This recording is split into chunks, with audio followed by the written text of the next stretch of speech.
Udumo kuNkulunkulu kweliphezulu nokuthula emhlabeni kubantu abathokozelwa nguye, uJesu Kristu iNkosi. Siyambonga uNkulunkulu wethu kakhulu, siyamdumisa abangcwele, akekho ofana naye, akekho njengaye. Udumo lonke lungolwakhe, lumfanele. Hayike siqhubeka-ke nenkonzo yethu phakathi nezinsuku njengoba sikhuluma ngesimo songo kaNkulunkulu, isimo songo kaNkulunkulu. Amahubo uchapter 15. Ngingakaqhubeki-ke ngiyacela siguqe sikhuleke.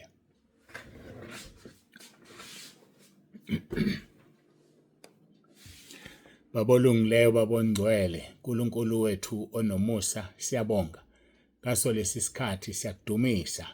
Akekho uNkulunkulu ofana nawe, akekho uNkulunkulu njengawe. Ngiyacela-ke Nkosi Jesu ube phakathi kwethu. Ngiyacela Nkosi Jesu ukhazimulise igama lakho. Ngiyacela Nkosi Jesu ngomoya wakho oyingcwele ukhulume, ulicacise izwi lakho. uJesu Kristu iNkosi. Amen.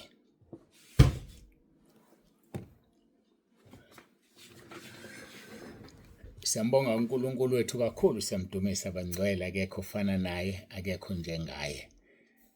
Siyaqhubeka-ke singena kuverse 5 namhlanje. Ake siqale sifunde from verse 1.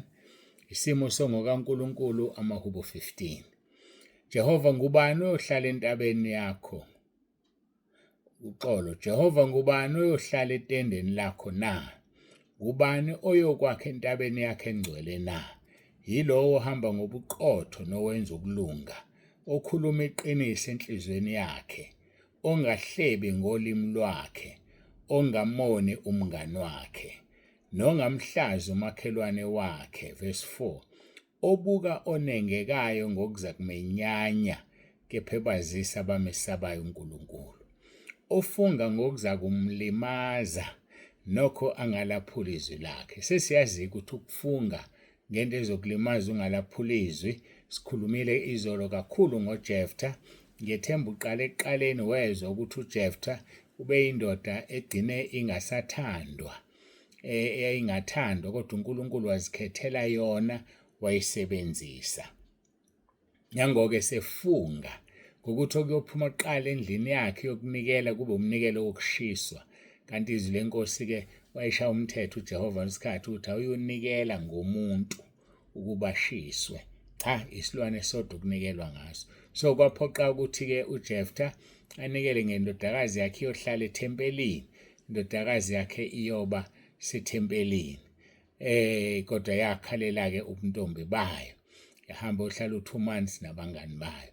uNkulunkulu-ke unjalo, uma wenza isethembiso sifeze, usigcine ngoba uzosibiza kuwe. Siyake kuverse 5. Ongatsheleki umuntu imali yakhe ukubizale. Akufanele utshelekise ngemali ezalayo. Kuyisono phambi kaNkulunkulu ukuzalisa imali. Ukhona-ke wabuza kulezi iy'nsukwana ukuthi kufanele yena ebhenki. Yebo, kufanele uye ebhenki. Uma ufunda, ngicabanga ukuthi angazi noma uMathewu 23 noma u25, la kukhulunywa khona ngowanikwa amathalente. Khona owanikwa elilodwa walithatha waligqiba. Ithi iNkosi uJesu-ke yathi bekufanele uyise kwabasebhenki bayoyizalanisa. So ibhenki umsebenzi walo ukuzalanisa imali, akusona isono. Into engafuneka ukuthi wena njengomuntu bese uzalanisa imali. Kodwa ibhenki, inkampani, ilona elivumelekile ukuzalisa imali.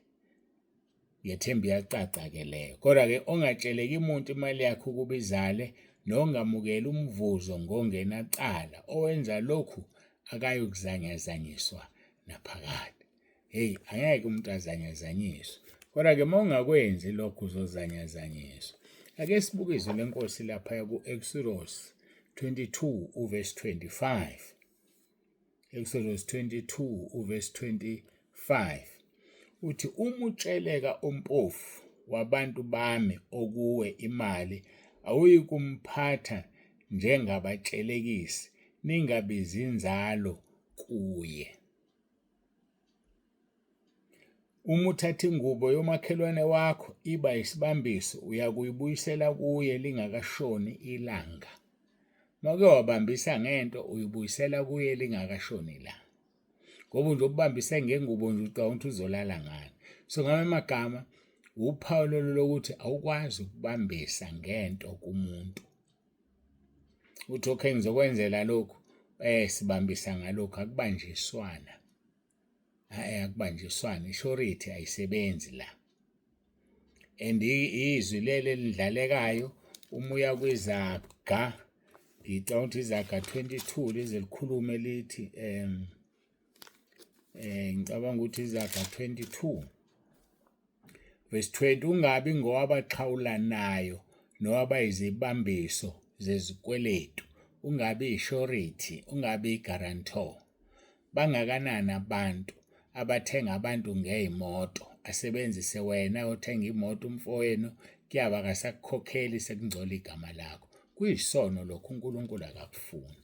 Awuthengi into ngomuntu, nawe awubi isibambiso sokuthi-ke hhayi ngizothenga mina imoto nginegama elihle, usayithatha wena mfowethu onegama elibi uyisebenzise. Ngoba njengoba vele lilibi uphawu lokuthi nawe akazi ukukukhokhela, sekuxabana umndeni. Awubi isibambiso. Sho njalo izaga 22 verse 26, ungabi ngowabaxhawulanayo nowabayizibambiso zezikweletu. Akufuneki lokho.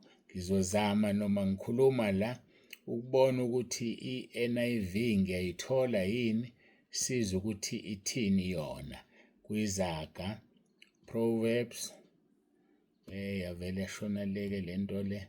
Ake siye kula sithi izaga Proverbs 22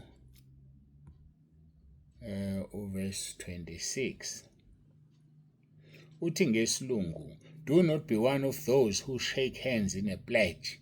Ukupledge kuyisono, akuvumelekile. Amanye amabandla akayapledgisa. Isono ukupledgisa, asipledge.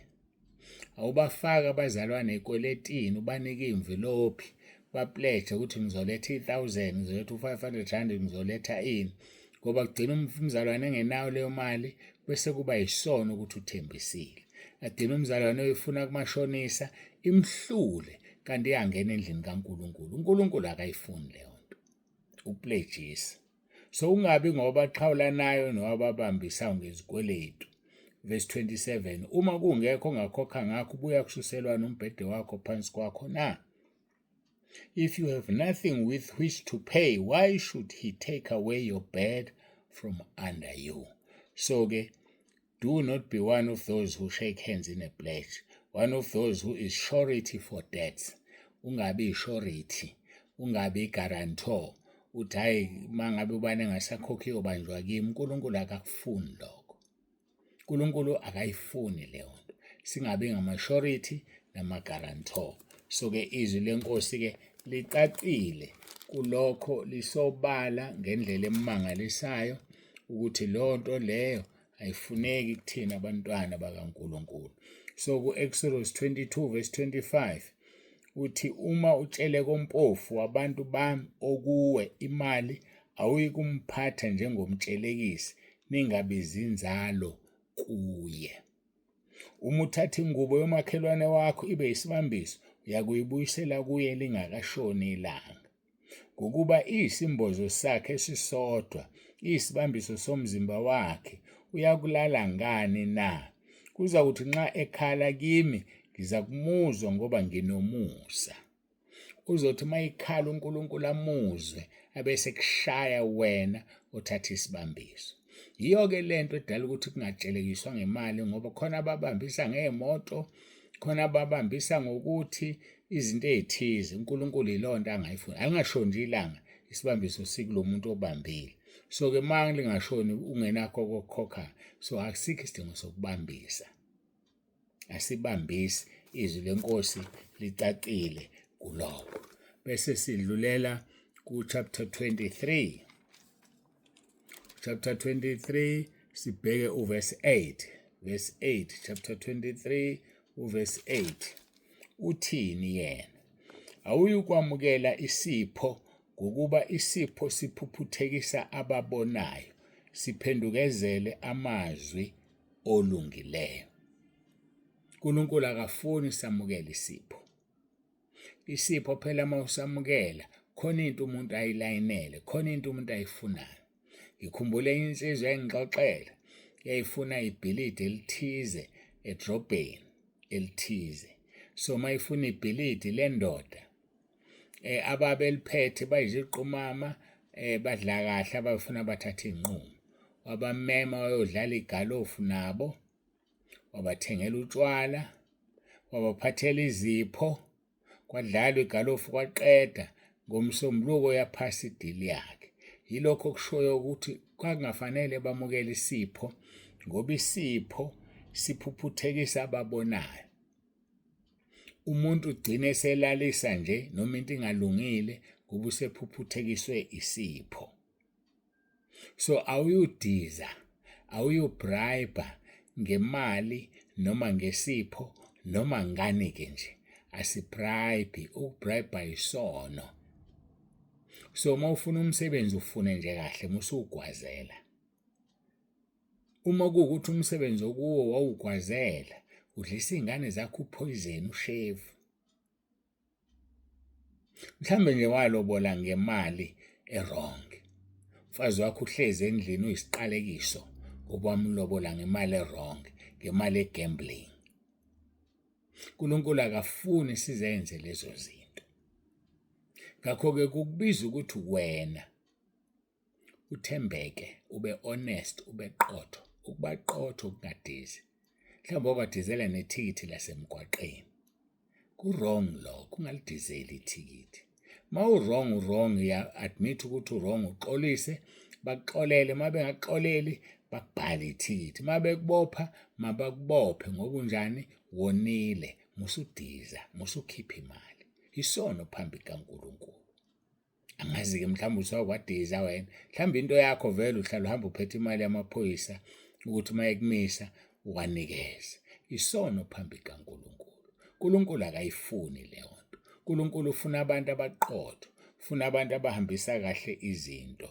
Awuyikwamukela isipho ngokuba isipho siphuphuthekisa ababonayo, siphendukezela amazwi olungileyo. Mhlawumbe ubusemagunyeni noma kufanele uthathe iy'nqumo ey'thize, wafika umuntu ongasese wakunika isipho noma wakunika imali noma wakubizela ehhotela nayodla, usuphuphuthekisile-ke amehlo, usuguqula izinto okufanele ungaziguquli. uNkulunkulu uzokujezisa, awuzukuya phambili. Uzobona izinto zakho zingenampumelelo, kanti ngoba uyadizisa wena, uyakhokhisa. Abantu bayabribe la kuwe. Njengomsebenzi wamathenda nje, ugcwele umsebenzi wamathenda kodwa utholwa abantu ababribayo. Uma umzalwane awubribe, uyayi-aplayela nje ithenda, uma ungayitholi udlule, uhambe uyokhuleka ucela uNkulunkulu akunikeze ithenda. Uyinikwe uNkulunkulu, hhayi uyinikwe ngokugwaza, hhayi uyinikwe ngokukhokha imali. Ngisho nomsebenzi namhlanje sitholakala ngebribe. Yingakho izinto zingasahambi kahle. Thola ukuthi umuntu uqashiwe kwayeka okhwalifaya kahle ngoba lona enemali waqashwa. Iphutha elikhulu lelo. Mhlawumbe uphe iy'ngane zakhe imali yomgwaziso. Isono leso kuNkulunkulu. Mhlawumbe wakha umuzi wakho ngemali wayithola ngokugwaza. Hhayi utetelele umuzi ushise thina siwungqongqise ngomlilo. Ngoba ngcono kushe lowo muzi kunokuthi kushe wena esihogweni. Ukukholwa uyakubona ukuthi kujulile. Kujulile. Ngakhumbula enye intombazane. Yabona lezi ngane lezi, yayibona lezi ngane ey'sey'ntweni. Ithi incane, ilala no-sugar daddy. Kanti lo sugar daddy imali yayiwela nje. Sugar daddy wayithengela imoto kanokusho. Yabo lezi imoto ey'biza ngaphezudlwana kwe-1,000,000. Wayinikeza intombazane ihamba yona incane. Hhayi angena enkonzweni ngelinye ilanga. Hhayi kwashunyayelwa. Hayi mina ngiyakutshela kwashunyayelwa. Kuthiwa kwakuyilitende ngiyaxolisa. Wangena etendeni kwashunyayelwa. Thema kubizwa i-altar call yasukuma ingane yabantu yakhona. Phakamisa izandla yakhulekiswa, yaqeda esikhipha iy'khiye zemoto. Zathi mfundisi, nansi inamba ngicela ufonele lo muntu. Mtshele akazolanda imoto yakhe. Sengisindisiwe. Hawu. Kanjani na? Wayesachaza ukuthi uyithengelwe kanjani. Mfonele umtshela azolanda imoto yakhe. Sengizobuyela ekhaya ngey'nyawo. Ukukholwa kujulile. Ukukholwa kunabantu bakho. Yikho esho lapho abaseThesalonika ukukholwa akusikhona kwabantu bonke. Hhayi akona umdlalo ukukholwa. Ungayiyeka wena imoto more than $1 million oyithole ngomzimba wakho mase kufanele uphenduke usindiswe. Mayesefikile uJesu kuba njalo. Yazi uJesu wakwafika kuZakewu. Wafika. Wathi mayengena phansi kwesihlalo wathi Zakewu yehle emthini namhlanje ngimelwe ukungena kwakho. Lithi izwi lenkosi wanele ukungena nje kwakhe. uZakewu wasukuma wathi Nkosi, uma ngimaphucile umuntu into ngiyibuyisa iphindwe kabili. Wayivuma izona. Ngoba wayekufana ukuthi wayeusazi ngolimi lwanamhlanje. Egebenga abantu intela. Mhlawumbe nomuntu wakho okuclaimela intela ungafanele uyithole. Nihlukaniselane. Unendlela yena zokwenza. Isiqalekiso lo mali yaleyo ntela. noZakewu wayesebenza kwintela tax collector edla imali zabantu. Ngoba wayazi ukuthi uma untshontshile kumuntu ufanele ukhokhe ngokondla abampofu. Uthe seshilo wathi umuntu uma ngimaphucile into ngizobuyisa iphindwe kane fourfold. Wayesephinde ethi ngizothatha u50% wengcebo yami ngipha abampofu ngoba kasabazi abanye akabaqolile. Uzothatha u50% wengcebo yakhe anike abampofu. Lithini izwi lenkosi ngomuntu ontshontshayo? Ngoba abantshontshayo banomsebenzi onzima. Awuzuvela untshontshe kuphele kanjalo. You have to pay ukuthi wantshontsha. Mhlawumbe wantshontsha emsebenzini, mhlawumbe usebenza egarage, mhlawumbe usebenza kuphi untshontsha imali noma ama-customer mayekhokhe enganaki. Kuke kwangenza phela nami la eduze. Ngizoya ngakha nje ngithenga izinto zokwakha. Esikhundleni sika 5,000 esikhundleni sikabani 500 rand ntombazane shaw 8,000 no ngoba izolo 3,000 futhi esikhundleni sika 5,000 yabhala u8,000 la run ikhadi yaphuma mayiqeda ukurana mangibuyisa ukuthi mina iziphi lezi impahla zika 8,000 yathi u8,000 baba ngathi mina yena ushaw 8,000 ngani zo 5,000 lezi impahla. Uthe kusuka yehla inyuka kothela isifuna lo 3,000 cash. Yindaba na ayifuni tshela nansi manager eduze. Hayi ngizoyithola le mali usaba uqoshwa. Kusho ukuthi baningi baqola. Wayengiqola u3,000 esikhundleni sokuthi ashaye u5,000 ikhadi wayenza u8,000 wayezothatha u3,000 ahambe nawo ntambama. Abantu ke labo uNkulunkulu wangisiza ngaqaphela. Yabuya lo 3,000 usucash ngothatha ngofaka ebhenki. Yazi ukuthi indaba inkinga yakhe wayentshontsha imali yabazalwane. Wayentshontsha imali yakho yokweshumi ngoba yiyo le ngakha ngayo umsebenzi kaNkulunkulu. Yikho nibusiseka nje. Manje wayentshontsha imali yenyembezi. Yazi wayozisolwa engeke aphinde abe nemali. Ngambamba. Yabuya imali. So ke mhlambe nawe ukwenzile usebenza kwenye indawo warobha ama-customer. Wayecebisa. Wadayisa izinto zasesitolo ngemali ephansi nihlukaniselane uma usuphumile. Afika umuntu nemali encane aphume negross eningi nicazelana. Isono phambi kaNkulunkulu. Uzongena kuliphi izulu? Uzongena kuliphi izulu? Ungabi ngowabaxhawulanayo nowaba izibambiso zezikweletu. Isono ukupletha. So ivese sigijima nalo uHubo 15 ongatsheleki umuntu imali yakhe kubizale nongamukela umvuzo ngongenacala owenza lokho akayikuzanyiswa naphakade. Bayamukela ibribe. Ngisho sebekuthenga ungathengeki ibaqotho. uNkulunkulu uzokuvuza, uNkulunkulu uzokubusisa. ibaqotho, kuzokusiza ubaqotho. Hhayi-ke asiyibeke la le nkonzo yethu yanamhlanje. uNkulunkulu akubusise, uNkulunkulu abe nawe. Siyamdumisa uNkulunkulu kakhulu. uJesu Kristu inkosi. Ngicela ukuthandaza.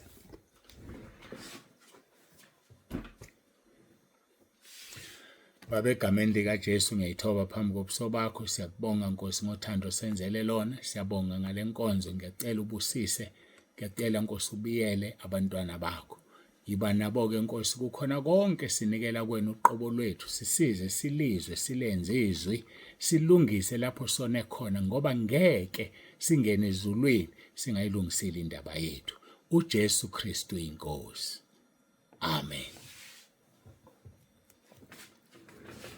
Siyambonga uNkulunkulu wethu kakhulu, siyamdumisa bangcwele. uNkulunkulu akubusise, uNkulunkulu abe nawe, ube nosuku oluhle. uJesu Kristu inkosi. Ubaba uNzibande useyavalelisa.